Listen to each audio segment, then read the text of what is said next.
Iran বুঝে ফেলতেছে যে রাশিয়ার সহযোগিতার দরকার আছে, কারণ রাশিয়া হচ্ছে এখনকার আমেরিকাদের বিরুদ্ধে একটা সুপার পাওয়ার। এখন আমাদের 50টা পারমাণবিক অস্ত্র থাকার কথা ছিল, অ্যাটলিস্ট না থাকুক 5টা তো থাকার কথা ছিল। ওরা যদি আমাকে তাক করে রাখে আমিও তাক করে রাখতাম, বেটা তুই মারলে আমি মেরে দিব যা।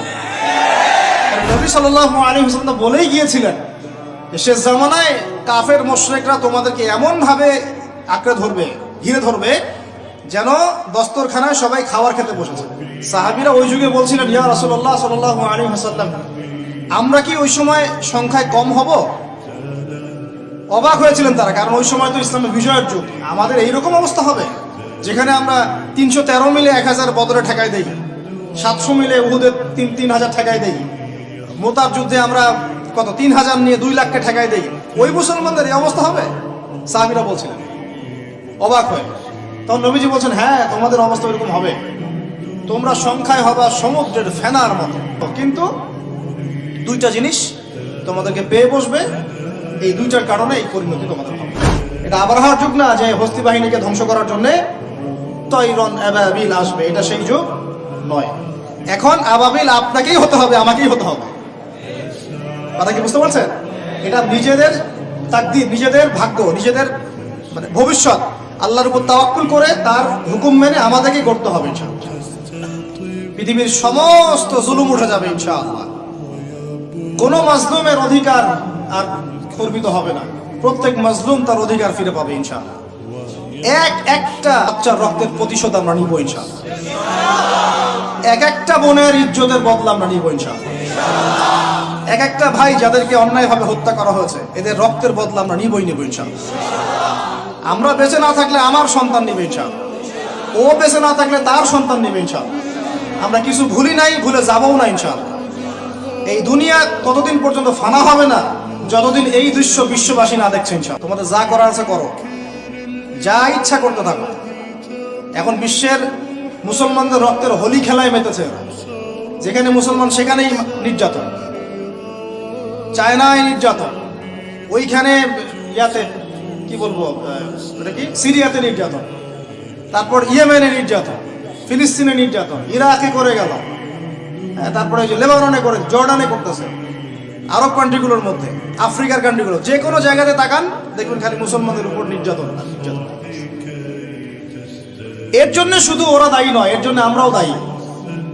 কেন নির্যাতন আসবে না, কেন আল্লাহর গজব আসবে না?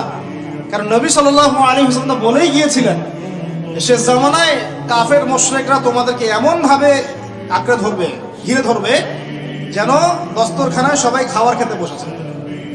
মানে আমরা সবাই দস্তরখানায় খাবার খেতে বসলে যেমন করে বসি একসাথে, ওইভাবে তোমাদের উপর আগ্রাসী হবে এরা। সাহাবীরা ওই যুগে বলছিলেন, ইয়া রাসূলুল্লাহ সাল্লাল্লাহু আলাইহি ওয়াসাল্লাম, আমরা কি ওই সময় সংখ্যায় কম হব? অবাক হয়েছিলেন তারা, কারণ ওই সময় তো ইসলামের বিজয়ের যুগ। আমাদের এইরকম অবস্থা হবে যেখানে আমরা 313 মিলে 1000 বদরে ঠেকাই দেই, 700 মিলে উহুদে 3000 ঠেকাই দেই, মোতার যুদ্ধে আমরা কত 3000 নিয়ে 2 লাখকে ঠেকাই দেই। ওই মুসলমানদের এই অবস্থা হবে? সাহাবীরা বলছিলেন অবাক হয়ে। তখন নবীজি বলছেন, হ্যাঁ তোমাদের অবস্থা এরকম হবে, তোমরা সংখ্যায় হবা সমুদ্রের ফেনার মতো। সমুদ্রে দেখতে পারতেছেন এখন খালি নাম কাও আসতে মুসলিম বাড়তেই আছে, বাড়তেই আছে, সমুদ্রের ফেনার মতো, কিন্তু 2টা জিনিস তোমাদেরকে পেয়ে বসবে, এই 2টার কারণে এই পরিণতি তোমাদের হবে। এক নম্বর হচ্ছে তোমাদের মধ্যে দুনিয়ার মহব্বত তোমাদেরকে পেয়ে বসবে, আর একটা ওয়াহান তোমাদেরকে ধরে ফেলবে। সাহাবীরা বলছেন ওয়াহান কি? নবীজি বলছেন তোমরা আল্লাহর পথে জীবন দিতে চাইবে না, এই ভয়, আল্লাহর পথে জীবন দেওয়ার ভয় তোমাদেরকে পেয়ে বসবে। এই 2টা যখন তোমাদেরকে পেয়ে বসবে, তখন এই কাফের মুশরিক মুনাফিক যারা যারা আছে সবাই মিলে তোমাদেরকে একটা কচু কাটা করে দেবে। হয় না এখন এটা? শুধু এই যুগে না, প্রত্যেক যুগে যুগেই যখনই মুসলমানদের উপরে এই 2টা এসেছে, তখনই মুসলমানরা আক্রমণের শিকার হয়েছে। কখনো তাতারিদের হাতে, চেঙ্গিস খানের বংশধর মনে আছে, মঙ্গলরা, ওরা এসে মুসলমানদেরকে একদম কেটে ফেলে দিয়েছিল। কতদিন? 40 দিনের মধ্যে বাগদাদে ওরা মনে হয় প্রায় 10 থেকে 15 লক্ষ মানুষকে হত্যা করেছে, ওই তাতারিরা মুসলমানদেরকে, আব্বাসীয়দের সময়। এরকম হিস্ট্রি অনেক আছে। তারপরে যখন এই ফাতেমি সাম্রাজ্য চলছিল, তখন ক্রুসেডাররা এসে মুসলমানদেরকে হত্যা করেছে। তারপরে আবার করেছে জেঙ্গিদের সময়, আইয়ুবীদের সময়, এমনকি মোগল সাম্রাজ্য। এর আগেও যখন দুনিয়া প্রীতি আর ওহান ঢুকে গিয়েছিল, তখন দেখা গেছে যে মুসলমানদের মধ্যেই মারামারি চলতেছে।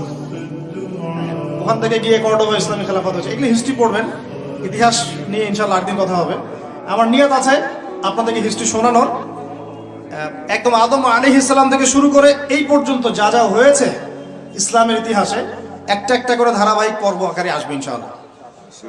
এতে করে খুব অল্প সময়, হয়তো 10 মিনিটের মাদ্রাসা এমন হতে পারে, 10 থেকে 15 মিনিটের মাদ্রাসা, এর মধ্যেই একটা একটা করে পর্বে একটা একটা করে হিস্ট্রি আসবে ইনশাআল্লাহ। যদিও খুব টাফ এই কাজটা করা, এবং এটার জন্য অনেক ইনভেস্টমেন্টের দরকার, আল্লাহ পাক যেন সহজ করে দেন।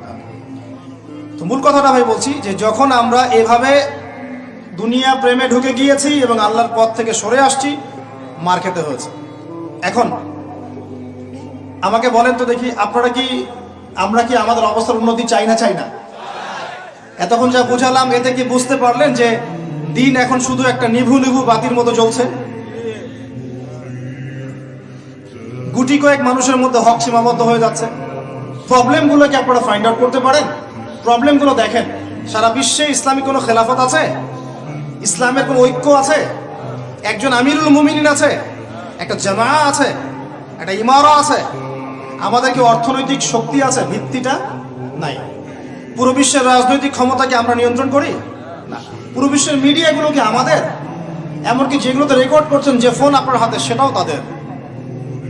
এটাও কাদের? তাদের। পুরো বিশ্বের যে ফিলোসফিক্যাল থটসগুলো আছে, দর্শন, এই দর্শনগুলো আমাদের চলছে না ওদের চলছে? সব পশ্চিমা দর্শন চলছে না?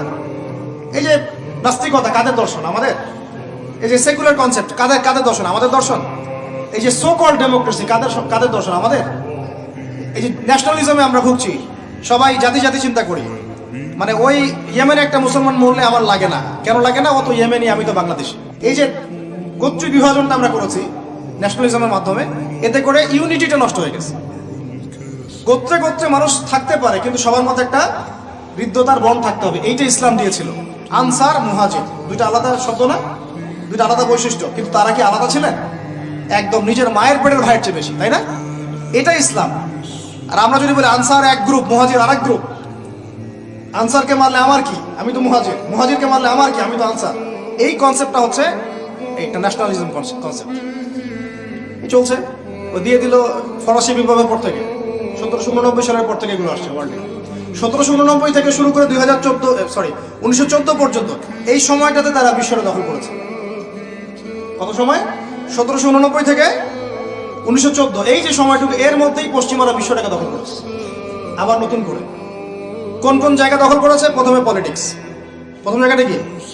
পলিটিক্স। তারপরে সামরিক শক্তি, ওদের মানে এক্সট্রাঅর্ডিনারি সামরিক শক্তি তারা বিশ্বকে দেখিয়েছে।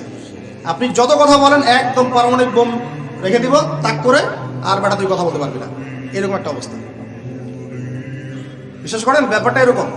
পুরো জাতি নিয়ে আপনি একটা ঐক্যবদ্ধ শক্তি করতে চান, একটা মিসাইল, পারমাণবিক মিসাইল এরকম রেখে দেবেন, এই বাড়াবাড়ি করো না বেশি, একদম দিব লঞ্চ করে, বাস আপনি চুপ, একদম চুপ।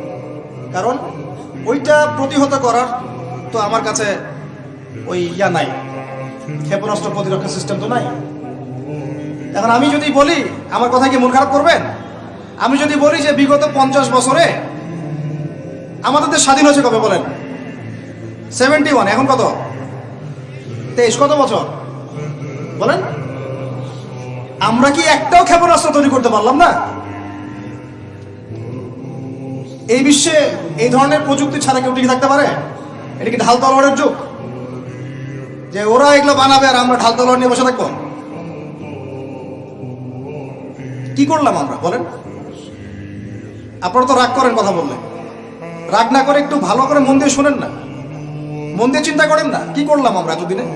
আমাদের 50টা ক্ষেপণাস্ত্র থাকার কথা ছিল, আমাদের 50টা পারমাণবিক অস্ত্র থাকার কথা ছিল। কিসের ভিত্তিতে আমরা লড়াই করব? কিসের ভিত্তিতে আমরা লড়াই করব? মিয়ানমার যদি আমাদেরকে কালকে চাপ দেওয়া শুরু করে, আমরা কিসের ভিত্তিতে লড়াই করব? কি নিয়ে লড়াই করব? এমনকি পুরো মুসলিম বিশ্বের বড় বড় পরাশক্তিগুলোর সাথে আমাদের সম্পর্ক কতটুকু ভালো। ইরান বুঝে ফেলতেছে যে রাশিয়ার সহযোগিতার দরকার আছে, কারণ রাশিয়া হচ্ছে এখনকার আমেরিকাদের বিরুদ্ধে একটা সুপার পাওয়ার, তাই না? অনেক কান্ট্রি এখন ওদের সাথে যুদ্ধ করতে গেলে রাশিয়ার সাথে বন্ডিং করে। এটা ওয়ার্ল্ড অ্যাফেয়ার্স। আমরা বিগত 50 বছরে কি করতে পারি না, ব্যর্থতার ইতিহাস রচনা করা যাবে। কি বলতেছেন আপনি? আমরা কি বলতে চান? এটা রচনা করা যাবে একটা ইতিহাস। পদে পদে দুর্নীতি করেছে, পদে পদে টাকা আত্মসাৎ হয়েছে, পদে পদে হক নষ্ট করা হয়েছে। এগুলো সব আমাদের সম্পদ ছিল, জনগণের ছিল। আমি কোনো পলিটিক্যাল পার্টি করি না, কখনো করিও নাই, আমার করারও কোনো শখ নাই। কিন্তু একজন জনগণ হিসেবে, সাধারণ জনগণ হিসেবে এই কথাগুলো বলছি। প্রত্যেক পদে পদে দুর্নীতি, টাকা আত্মসাৎ, সিস্টেম লস। কেন? একটা ছেলে যোগ্যতা আছে, চাকরি পাবে না কেন? ওই ছেলের যোগ্যতা আছে, কেন চাকরি পাবে না? আপনি আল্লাহর কাছে কি জবাব দিবেন? আপনারা বলেন, আপনারা আল্লাহর কাছে কি জবাব দিবেন? ওর যোগ্যতা আছে, কেন সে পেল না? কেন একটা গভর্নমেন্ট প্রতিষ্ঠানের মধ্যে পদে পদে আমাকে ফাইল ট্রান্সফার করতে হবে, সবাইকে টাকা খাওয়াতে হবে কেন? আমার তো যোগ্যতা আছে, আমি তো হকের উপর আছি। বিসিএস তো কোচিং আমিও করেছি, আমিও তো ক্যাডার হতে পারতাম, আমি কেন হতে পারলাম না? কেন চান্স দিলেন না? কেন বড় বড় পরীক্ষার প্রশ্ন ফাঁস হয়ে যাবে? কেন একজন ডক্টর যাকে আমরা আমাদের ট্যাক্সের টাকা দিয়ে আমাদের ভাইরা বেতন দিচ্ছে, ও কেন দেরি করে হসপিটালে আসবে? কেন আসবে? কে ব্যবস্থা নিবে এগুলোর এগেইনস্টে? আমরা ব্যবস্থা নিতে পারবো? আপনাকেই তো নিতে হবে।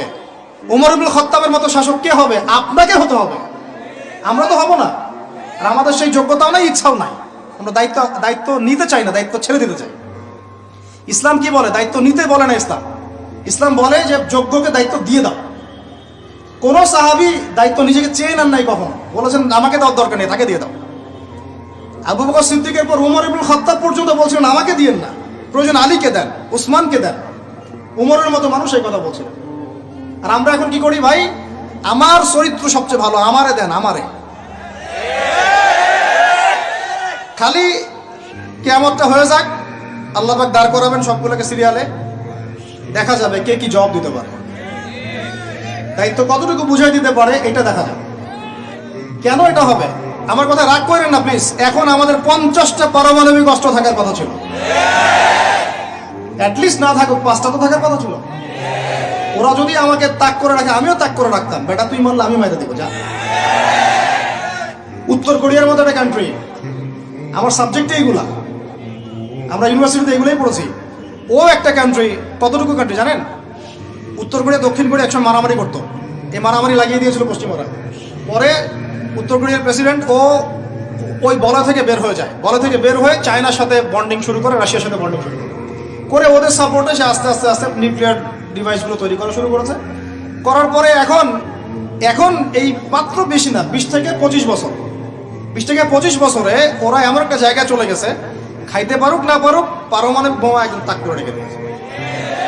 পশ্চিমারা ওখানে নাক গলাতে পারে না, ও নাক গলাতে পারে আমার কাছে এসে, আমাকে বলে স্যাংশন দিবে, আমাকে বলে তোমাকে ভিসা নীতি বাতিল করে দিব, আমাকে বলতে পারে, ওকে বলতে পারবে না তো, কারণ ওর কাছে ওইরকম অস্ত্র আছে, দিবে একটা মায়েরা, যা বেটা।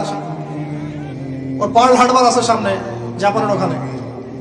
কারণ এটা এমন একটা বিষয় যে একটা যদি সে মারে, আর এও তো একটা মারতে পারবে। একটা বোমা পড়লে পুরো জাতি একদম মুহূর্তের মধ্যে ছাই হয়ে যাবে। এই জন্য এটা যুদ্ধ এত সহজে কেউ যেতে যাবে না। এটা হচ্ছে একটা মনস্তাত্ত্বিক শক্তি যে আমার কাছে আছে, তুই মারলে কিন্তু আমি মারতে পারি। এই মনস্তাত্ত্বিক শক্তিটাই দরকার ছিল, এখন নাই। আর ভাই এগুলো আমাদেরও তো অনেক দোষ, সব কিছু তো আমরা মানুষের উপর চাপাই দিয়ে বসে থাকি।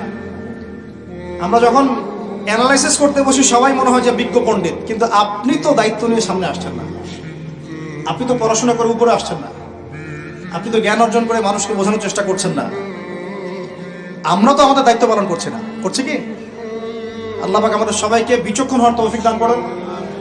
কয়টা সায়েন্টিস্ট তৈরি হয়েছে আমাদের, বলেন কয়টা সায়েন্টিস্ট তৈরি হয়েছে আমাদের জাতির মধ্যে? নাস্তিক তো ভুরি ভুরি তৈরি হচ্ছে। কয়টা সায়েন্টিস্ট তৈরি হয়েছে আমাদের ইউনিভার্সিটিগুলোর মধ্যে? কয়জন অর্থনীতিবিদ তৈরি হয়েছে ইউনিভার্সিটিগুলোর মধ্যে? আমিও তো পড়েছি ইউনিভার্সিটি। ছেলে মেয়ে একসাথে বসে গান গল্প করে, চীনা বাদাম খায়, কোনো কোনো সময় স্যার আর ছাত্রীর প্রেম হয়ে যায়। আমি বলছি না কিছুই হয় না, পড়াশোনা তো হয়, সিস্টেম তো অনেক সুন্দর, টাকা পয়সাও সরকারি অনেক খাচ্ছেন আপনারা। কিন্তু এখন কথা হচ্ছে গভর্নমেন্টের যে এত টাকা পয়সা খাচ্ছেন, রেজাল্টটা কি দিচ্ছেন? কি জাতি উপহার দিচ্ছেন আপনারা? কোন প্রজন্ম উপহার দিচ্ছেন? এগুলো কি গভর্নমেন্ট টাকা আপনারা কি মনে করেন? এই ট্যাক্সের টাকাকে কি মনে করেন? এগুলো মানুষের আমানত, রক্ত ঘাম করা পয়সা। আপনাকে বেতন দেওয়া হচ্ছে, আপনাকে ফ্ল্যাট দেওয়া হচ্ছে, আপনাকে গাড়ি দেওয়া হচ্ছে, ওগুলোর দিকে তো চোখ দেন না। আমরা একটু এক্স করোলা গাড়িতে চললেই একদম নজরদারির মতো চলে আসি। গাড়ি কোত্থেকে আসলো? আমার গাড়ির দাম তো 6 লাখ টাকা না 7 লাখ টাকা, আপনার গাড়ির দাম তো 50 লাখ টাকা। আর এইগুলো আমাদেরকে মানুষ ভালোবেসে হাতিয়ে দিয়েছে। আপনাকে ভালোবেসে না দিলে আমি কি করতে পারি? আমার কিছু করার আছে? মূল জায়গাগুলো তো আমরা দেখি না। সব সমস্যা ইসলামকে নিয়ে চুলকানি নাকি? খালি ইসলামকে নিয়ে চুলকানি হয়? মূল জায়গায় আসেন। আমি বলেছি, চ্যালেঞ্জ করেছি, একটা মাঠের মধ্যে আপনি সমস্ত সেকুলার মহলের টিচারদেরকে একত্রিত করেন। আপনি উদ্যোগ নিয়ে করেন দেখি, করে সবার কোরআন তেলাওয়াত টেস্ট করেন। আমি চ্যালেঞ্জ করতেছি 10% কোরআন তেলাওয়াত ঠিক থাকবে না। তাদের হাতে আপনি একটা জাতি করতেছেন, তাহলে শিক্ষা তো এই অবস্থা হবেই। ব্যাংলা তো আপনাকে শিখাবে, আর কি শিখাবে? ইসলাম এবং জেনারেল শিক্ষা, ইসলামী শিক্ষা, এইটাকে সমন্বয় করাটা এখন সময়ের দাবি হয়ে গেছে। এই দুটাকে সমন্বয় না করতে পারলে আল্লাহর কসম এই জাতিকে বাঁচাতে পারবেন না আপনি। এখন টিকটক দেখতেছেন, সামনে কোন টক আসবে আল্লাহ ভালো জানে, আল্লাহ ভালো জানে। এখানে আপনার ঘরেও তো দেখবেন যে একটা অপদার্থ পয়দা হয়ে গেল। কত এরকম ছেলে তার বাবা মাকে বৃদ্ধাশ্রমে পাঠিয়ে দিল, সন্তানের হাতে মা খুন হলো। এই তো কয়েকদিন আগে এক পুলিশ অফিসার খুন হয়েছিল এক সন্তানের হাতে, মনে নাই আপনাদের এগুলা? তাহলে আমরাই তো আমাদের ঘরে সাপ তৈরি করতেছি। ভাববেন না যে এগুলোর ফলে শুধু সমাজে একটা প্রভাব বিস্তার হবে, আমার ঘরে কিছু হবে না, কখনো নয়। আমিও এফেক্টেড হব, আমার ঘরেও আসবে। এখন আল্লাহ রাব্বুল আলামিনের কাছে খালি দোয়া করতে পারি আমরা, আল্লাহ পাক যেন আমাদেরকে এমন যোগ্য ব্যক্তি উপহার দেন আল্লাহর পক্ষ থেকে। যেই হোক সে XYZ, হুএভার হি ইজ, আমরা কোনো দলের মানুষ না, কোনো পলিটিক্যাল পারসন না। XYZ যে হোক না কেন, আমরা চাই সৎ, যোগ্য, ইমানদার মানুষ। সৎ, যোগ্য, ইমানদার মানুষ যারা তাদের এই ক্ষমতাটাকে, এই প্রতিভাটাকে দিনের জন্য কাজে লাগাবে ইনশাআল্লাহ। এরকম মানুষ চান না আপনারা? এটা দোয়া করতে হয়, আল্লাহ যেন কবুল করেন, আমিন। আর আমাদেরকেও হতে হবে আনুগত্যশীল, এবং আমরা শান্তিপূর্ণ কোনো পরিবেশের মধ্যে বিদ্রোহ করতে যাব না। কারণ এগুলো করলে রাষ্ট্রের আরো ক্ষতি হয়, উপকার হচ্ছে কি হয়, ক্ষতি বেশি হয়। আমরা দোয়া করব, চেষ্টা চালাবো, আল্লাহ রাব্বুল আলামিনের কাছে মুজাহাদা চালিয়ে যাব, এবং আমরা গঠনমূলক সমালোচনার মধ্য দিয়ে আমরা তাদের কাজের পজিটিভ নেগেটিভ বিষয়গুলো উপস্থাপন করতে পারি। এরপর যদি তারা দাওয়াত কবুল না করে, তাদের কবর তাদের, আপনার আমার কবর আমার, লাকুম দীনুকুম ওয়ালিয়া দীন। ব্যাস, এটা আমাদের দায়িত্ব। এখন আমার কথাটা আমি গুছিয়ে নিব, কনক্লুশনের দিকে একটু আমার দিকে মনোযোগ দেন। আর শেষে গিয়ে আমি আপনাদেরকে 5টা প্রশ্ন করবো। কয়টা ভাই? সেরা 5 জন, যে 5 জন অ্যান্সার দিতে পারবেন তাদের জন্য আমি হাদিয়া নিয়ে আসছি। 5টা বই আমি আমার পক্ষ থেকে উপহার দেবো ইনশাআল্লাহ। ঠিক আছে? এই যে লেকচারটা দিয়েছি এর উপরেই 5টা প্রশ্ন হবে ইনশাআল্লাহ। দেখবো কে কতটুকু লেকচার শুনেছে। কনক্লুশনটা এখন শোনেন। পুরো বিশ্বের প্রেক্ষাপটটা এখন আমাদের অনুকূলে না। আমার সাথে বলেন তো, কি বললাম? পুরো বিশ্বের প্রেক্ষাপটটা আমাদের অনুকূলে না। বিশ্বের বড় বড় সেক্টরগুলো মনে রাখবেন, বড় বড় সেক্টরগুলো হচ্ছে 1 রাজনীতি, 2 ভূ রাজনীতি, 3 অর্থনীতি, 4 সংস্কৃতি, 5 শিক্ষা, এবং 6 প্রযুক্তি।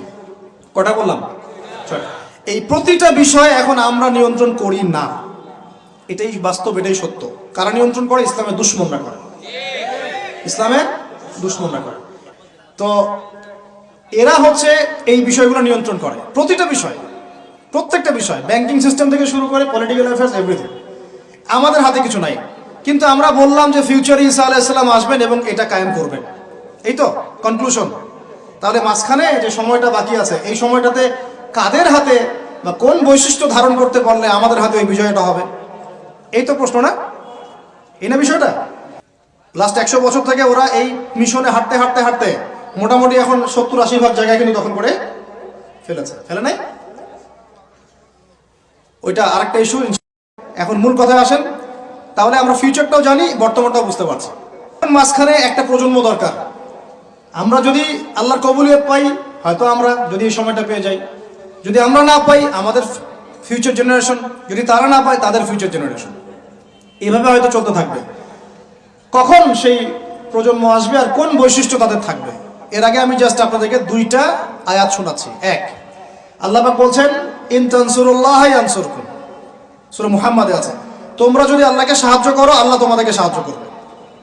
আমার সাথে বলেন, তোমরা যদি আল্লাহকে সাহায্য করো আল্লাহ তোমাদেরকে সাহায্য করবে। মানে আল্লাহর কি সাহায্যের দরকার আছে?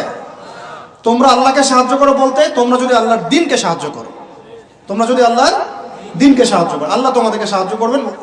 ওয়া ইউসাব্বিত আকদামাকুম, তোমাদের পা আল্লাহ পাক শক্ত করে দিবেন ইনশাআল্লাহ।